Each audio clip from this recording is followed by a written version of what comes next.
৩৬ বছর পর একটা কাপ পাইছে, ওরা তো লেভেলে আসতে আরো কত ৩৬ বছর মানে সময় লাগবে। সর্বকালের সেরা দল হচ্ছে ব্রাজিল। ব্রাজিল না জিতলে কারা জিতবে বলেন? আর কোনো দল আছে নাকি ব্রাজিল ছাড়া? চলো তো ওরা লেভেলে নেই, লেভেলে আসুক, পরে দেখা যাবে। Minimum 3 piece. বিশ্বকাপের থেকে বেশি এক্সাইটেড নেইমারের খেলা দেখার জন্য। কি মনে হয় ব্রাজিল আজকে জিততে পারবে কিনা, কি মনে হয়?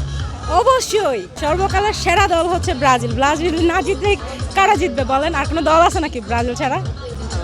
লাস্ট টাইম কিন্তু আর্জেন্টিনা চ্যাম্পিয়ন হয়েছে, কিন্তু ৩৬ বছর পর একটা কাপ পাইছে, ওরা তো লেভেলে আসতে আরো কত ৩৬ বছর মানে সময় লাগবে। সো আর্জেন্টিনার সাথে আমরা কম্পেয়ার করি না। তারাও অনেক বেশি চাপাবাজি করে মানে কথা বলার জন্য ব্রাজিল নিয়ে, কিন্তু আসলে তো ওরা লেভেলে নেই, লেভেলে আসুক, পরে দেখা যাবে। Minimum 3 piece.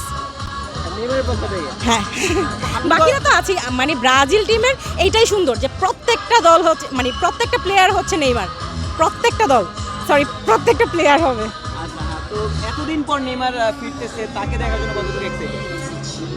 বিশ্বকাপের থেকে বেশি এক্সাইটেড নেইমারের খেলা দেখার জন্য। নেইমার ফ্যানদের কাছে এটাই বড় পাওয়া যে নেইমার খেলতেছে। এমন একজন প্লেয়ার আসলে কখনোই বিশ্বকাপ জেতে নাই, ওইটা কতটা কষ্ট দেয়? জিতবে ইনশাল্লাহ। আজকে কতগুলো গোল করতে চান, বা আজকে কয়টা গোলে জিততে চান? কয়টা গোল বলতে আমরা তো এক্সপেকটেশন রাখি না যে স্কটল্যান্ড কোনো গোল দিতে পারবে যদি নেইমার খেলে, বাকিটা দেখা যাক।